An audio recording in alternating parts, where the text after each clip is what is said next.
प्रभाकर मिश्रा भी हमारे साथ जुड़ गए हैं। साथ ही 3 मेहमान इस वक्त हमारे साथ मौजूद हैं। Rajeev Jaitley ji, BJP spokesperson, Hemant Rawal ji हमारे साथ मौजूद हैं, कांग्रेस स्पोक्स पर्सन हमारे साथ मौजूद हैं। साथ ही प्रियंका कक्कड़ जी, आम आदमी पार्टी स्पोक्स पर्सन हमारे साथ मौजूद हैं।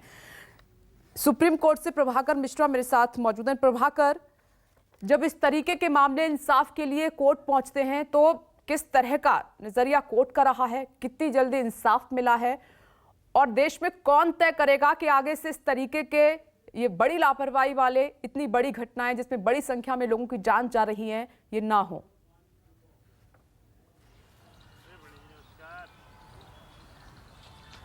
विपनेश, कुछ नहीं होगा, इसलिए कि कुछ होना होता तो इसके पहले ऐसा नहीं है कि देश में इस तरह की घटनाएं नहीं घटी।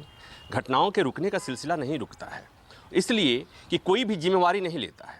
मोरबी में क्या हुआ है आपने देखा कि किस तरह से एफआईआर दर्ज हुआ और उस एफआईआर में किसी को नामित ही नहीं किया गया।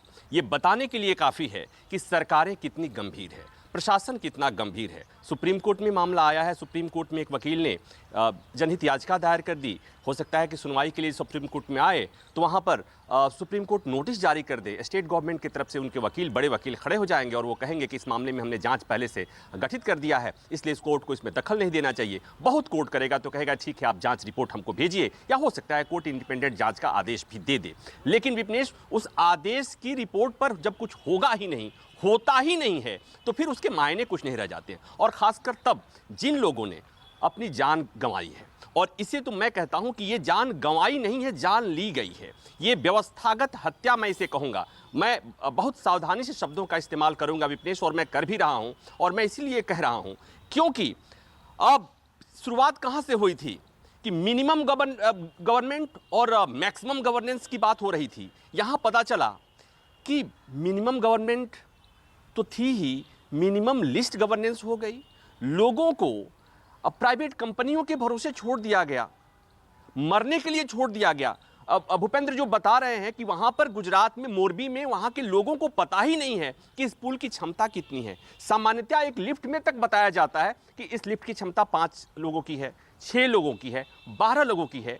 आप नदी को पार करते हुए हैंगिंग ब्रिज पे कितने लोग जा सकते हैं, कितने लोगों के जाने के बाद ये पुल टूट सकता है, उसकी कोई सूचना ही नहीं है। और उसके बाद वहाँ कोई रोकने वाला भी नहीं है, कोई मैनेज करने वाला भी नहीं है। और उसके बाद जब इतने लोगों की जान जाती है तो उसकी कोई जिम्मेवारी लेने वाला नहीं है। और ये उसके बाद ये बात होती है कि उसने एनओसी नहीं लिया था। विपनेश, एनओसी नहीं लिया था, एनओसी देने वाला और एनओसी लेने वाला, यहाँ पर दोनों डिपार्टमेंट्स को, उस कंपनी के जो का मालिक जो था उसे, और जो जिम्मेवारी लोग हैं जिन्होंने एनओसी देना था, वो सबको इस एफआईआर में आरोपित होना चाहिए था। लेकिन वो नहीं हुआ है। वो क्यों नहीं हुआ है आप जानती हैं। दूसरी बात एक और, कि जब ये कहा जाता है कि इस मसले पर सियासत हो रही है तो सियासत होनी चाहिए। इस मसले पर सियासत नहीं होगी विपनेश, तो किस मसले पर होगी? जहां पर 34 मासूमों ने जान अपनी जिंदगी खो दी, परिवार का परिवार तबाह हो गया, माँ बाप के सामने बच्चे दम तोड़ दिए,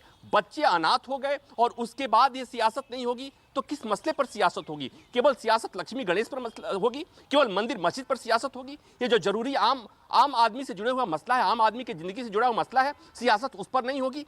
एक उद्योगपति की मौत हो जाती है, कार चलते हुए कार के क्रैश होता है, और पता चलता है कि मीडिया में खबर दिखाई जाती है कि पिछला उसने सीट बेल्ट नहीं लगा था, पीछे बैठा हुआ था, और उसके बाद से इस तरह का सर्कुलर जारी होता है, कानून बनता है कि अब से कार में बैठे हुए, पीछे बैठे हुए प्रत्येक आदमी को सीट बेल्ट लगानी होगी। और यहाँ पर इस तरह के, चाहे वो तीर्थ स्थल हो, धार्मिक स्थान हो, चाहे पुल हो, इस तरह के पूजा स्थल हो, तमाम एक के बाद एक मिसहैप्स होती हैं, इस तरह की घटनाएं होती हैं, और उसके बाद कुछ नहीं होता है, केवल उसकी चर्चा होती है और बात खत्म हो जाती है, केवल संवेदना के आंसू बहाए जाते हैं।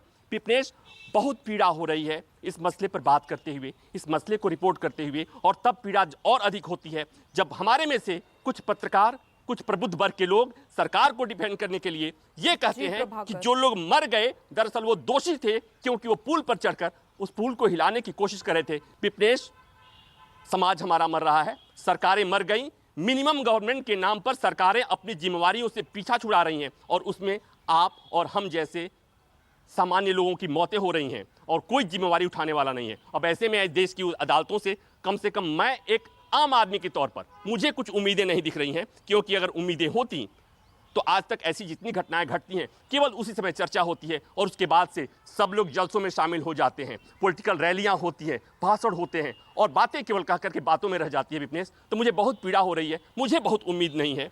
बस यही है कि हो सकता है कि हम लोग जो चर्चा कर रहे हैं इससे बिल्कुल लोगों की संवेदनाएं जगे, प्रभाकर, सरकारों की आपका संवेदनाएं जगे, उन एक अधिकारियों शब्द। की संवेदनाएं जगे जी। और हो सकता है कि शायद इससे कुछ बात बने।